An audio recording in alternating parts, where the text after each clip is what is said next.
When you picture life in the 1950s, chances are you also picture a certain kind of home. After years of war and hardship, Americans were ready to embrace stability, family life, and a sense of modern comfort. The post-war boom gave rise to suburban neighborhoods, and the homes reflected the spirit of the times. So let's take a peek into a typical 1950s home and remember every detail inside and out. Thank you to the sponsor of this video, LEGACYBOX. The first impression came from the curb. Ranch-style houses were everywhere, though Cape Cods and split levels were common too. They were usually low and wide, with simple roof lines, brick or painted siding, and plenty of cheerful pastels trimmed in white. A picture window stretched across the front of the living room, and the driveway led to either a one-car garage or a carport. Lawns were mowed short, hedges clipped neatly, and flower beds lined the walkways. Families took pride in their outdoor spaces, and many decorated them with bird baths or even a flagpole right out front. As you step through the front door, you'd likely find yourself right in the living room, maybe standing on a piece of linoleum that indicated the small entryway.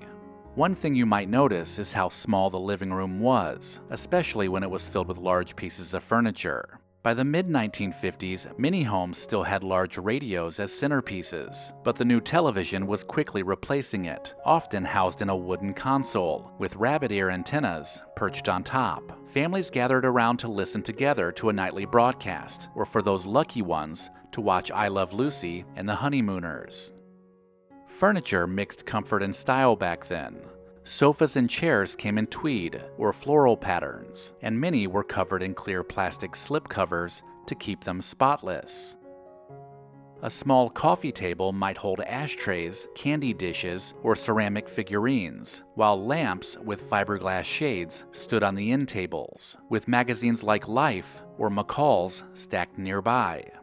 On the walls you could find long window drapes framing the window, and a soft paint color accenting a collection of framed portraits of the family. It was both comfortable and formal, making it the perfect place to invite company over or to listen to a sales pitch from a door-to-door salesman. The kitchen, however, was where homemakers spent most of their days. Bright, colorful, and efficient kitchens of the 1950s embraced many modern conveniences. Cabinets were painted white or pastel shades of turquoise, yellow, or even pink, with chrome handles gleaming under bright fluorescent lights. Formica countertops often had speckled or boomerang patterns, edged in shiny chrome trim. On the floor, patterned linoleum covered the area, which made cleaning up spills easier than ever. Appliances came in the same pastels. Refrigerators, ovens, and even mixers matched the cabinets. A percolator bubbled on the counter, next to a chrome toaster and maybe even a Sunbeam Mixmaster. And right in the center sat the classic chrome and formica dinette set, with vinyl chairs in bright red, aqua, or lemon yellow. Calendars from local businesses hung on the wall, novelty salt and pepper shakers sat on the table, and embroidered tea towels brightened the room. For everyday meals, the family would gather in the kitchen, but many homes also had a dining room. Here, the mood was more formal. Heavy wooden tables were set with lace tablecloths, polished silverware, and china reserved for guests. A buffet might hold the good serving dishes, while a chandelier or frosted glass pendant lit the table during holidays and Sunday dinners.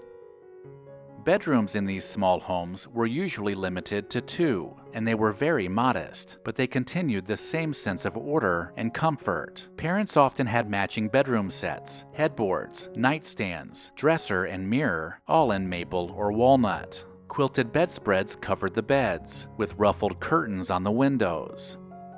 Children's rooms were playful, with twin beds, toy chests, and sometimes even themed bedding. You could find golden books or even comics on the shelves. And for teenagers, a record player spinning 45s was a prized possession.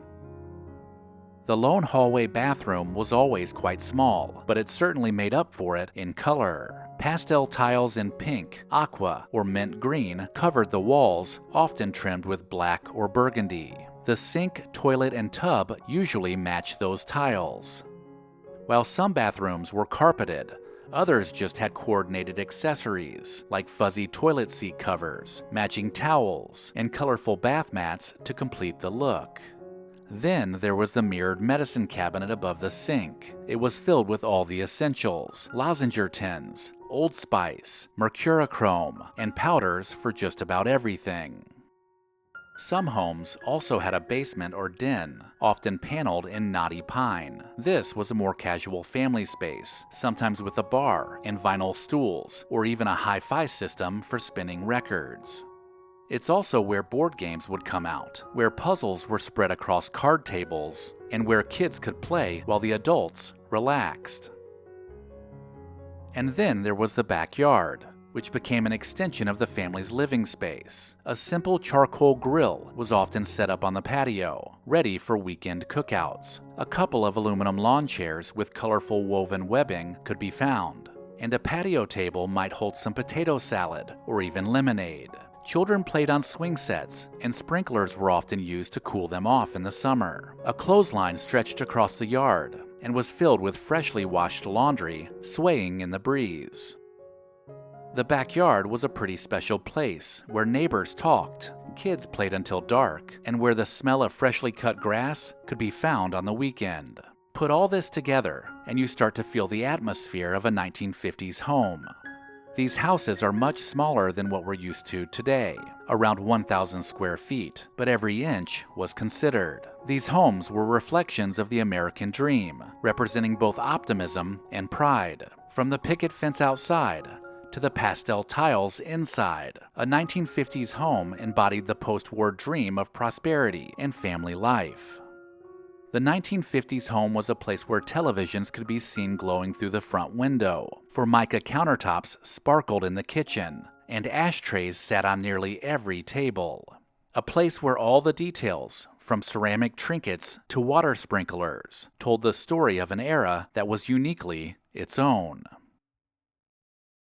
Recollection Road loves to recommend LEGACYBOX because we both believe in preserving the past. If you have a cluttered closet with cherished home videos and photos that rarely see the light of day, then you need to visit LEGACYBOX.com/recollection. These irreplaceable heirlooms are rapidly fading away, and they deserve to be digitized and shared with family and friends. And right now, LEGACYBOX is offering you $9 tape transfers. The process is simple. Send in your LEGACYBOX filled with old VHS tapes, camcorder tapes, and pictures. Their team will professionally digitize everything by hand, right here in the USA. You'll get the originals returned to you, along with organized digital copies. I love LEGACYBOX because it makes all my favorite memories available anytime. I can post them on social media or pull up a slideshow on my TV, which keeps special family moments alive. Visit LEGACYBOX.com/recollection to shop their $9 tape sale. That's LEGACYBOX.com/recollection to unlock this incredible offer.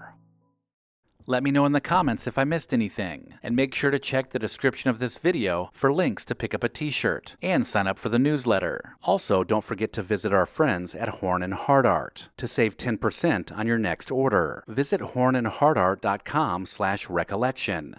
Thank you to our loyal Patreon supporters listed here. Visit patreon.com/recollectionroad to join the club.